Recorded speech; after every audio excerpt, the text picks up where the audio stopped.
નમસ્કાર ન્યૂઝ 18 ગુજરાતીમાં આપનું સ્વાગત છે। આપની સાથે હું છું કોમલ। સમાચારની શરૂઆત કરીએ તો પેટ્રોલ ડીઝલમાં ભાવ વધારાનું ટેન્શન હવે ખતમ થઈ ગયું છે। ઈંધણને લઈ કેન્દ્ર સરકારે મોટો નિર્ણય લીધો છે। સરકારે ઈંધણ પર એક્સાઇઝ ડ્યુટીમાં મોટો ઘટાડો જાહેર કર્યો છે। પેટ્રોલ પર ડ્યુટી 13 માંથી ઘટાડી 3 રૂપિયા પ્રતિ લીટર કરવામાં આવી છે, તો ડીઝલ પર ડ્યુટી 10 માંથી ઘટાડી 0 કરવામાં આવી છે। કેન્દ્ર સરકારે પેટ્રોલ ડીઝલ અને એવિએશન ફ્યુઅલ માટે कर नियमों मोटा फेरफारों लागू कर्या छे। तो भारत सरकारना नाणां मंत्रालये पेट्रोल डीजल और एविएशन टर्बाइन फ्यूअल पर लागू थती एक्साइज ड्यूटी और नियमों घणा फेरफारों कर्या छे। निकास माटे मंजूर करायेल हाई स्पीड डीजल पर विशेष वधारानी एक्साइज ड्यूटीनो दर 18.5 प्रति लीटर नक्की करवामां आव्यो छे। एविएशन टर्बाइन फ्यूअल पर विशेष वधारानी एक्साइज ड्यूटी वधारीने 50 रूपिया प्रति लीटर करवामां आवी छे। जो कि सरकारे एक अलग सूचना द्वारा छूटछाट आपी है, जेनाथी असरकारक दर 29.5 रूपिया प्रति लीटर थशे। निकास माटे बनावायेल एविएशन टर्बाइन ईंधणने आ खास ड्यूटीमांथी संपूर्ण मुक्ति आपवामां आवी छे, जे चोक्कस शर्तोने आधीन छे। तो आयाती एटीएफ पर लादवामां आवती वधारानी कस्टम्स ड्यूटीमांथी पण मुक्ति आपवामां आवी छे।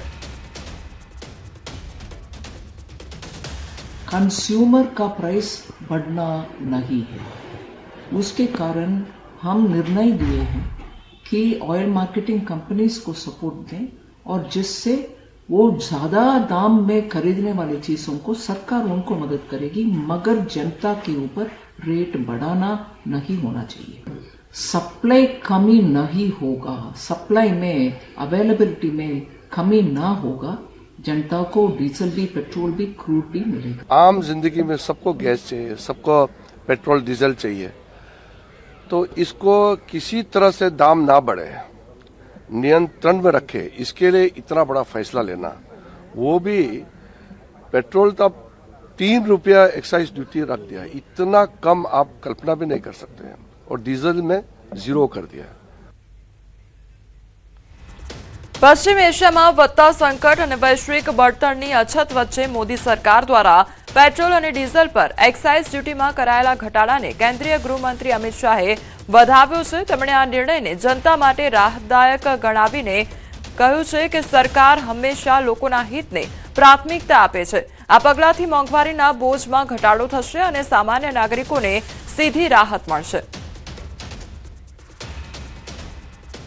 तो मोदी सरकार द्वारा मोटो निर्णय करवामां आव्यो छे अने ते अंगे ट्वीट करीने जाण पण करवामां आवी छे। आ साथे तमाम लोकोने राहत मळशे तेनी पण वात करवामां आवी छे। अमित शाह द्वारा आ अंगेनुं ट्वीट करवामां आव्युं छे। मोंघवारीना बोजथी नागरिकोने राहत मळशे अने तमाम जे अत्यारे पेट्रोल डीजल पर एक्साइज ड्यूटीमां घटाडो थयो छे तेने लईने पण आ ट्वीटमां वातचीत करवामां आवी छे अने आ साथे लोकोने केटली राहत प्राप्त थशे तेनी पण ट्वीटमां वातचीत करवामां आवी छे। जामनगर एस्टेट शाखा द्वारा इमाम खानाનું ડિમોલિશન હાથ ધરવામાં આવ્યું છે। બચુનગર વિસ્તારના નદીના પટમાં બનાવવામાં આવ્યું છે ઇમામખાનું। તો ઇમામખાના દ્વારા કરવામાં આવેલું દબાણ મહાનગરપાલિકા દ્વારા હટાવવામાં આવ્યું। આશરે 12,000 ફૂટ જેટલી જગ્યા ખાલી કરવામાં કવાયત હાથ ધરવામાં આવી છે। 2 કરોડની કિંમતી જગ્યા પર કરાયું છે દબાણ, કરાયું હતું દબાણ અને તે જે કામગીરી છે ડિમોલિશનની તે હાથ ધરવામાં આવી છે। 2 હિટાચી 3 જેસીબીની મદદથી ડિમોલિશનની કામગીરી હાથ ધરવામાં આવી। મહાનગરપાલિકાની એસ્ટેટ શાખાના અધિકારીઓ પોલીસ કાફલા સાથે પહોંચ્યા અને દબાણ કરાયેલા ઇમામખાનાનું ડિમોલિશન હાથ ધરવામાં આવ્યું।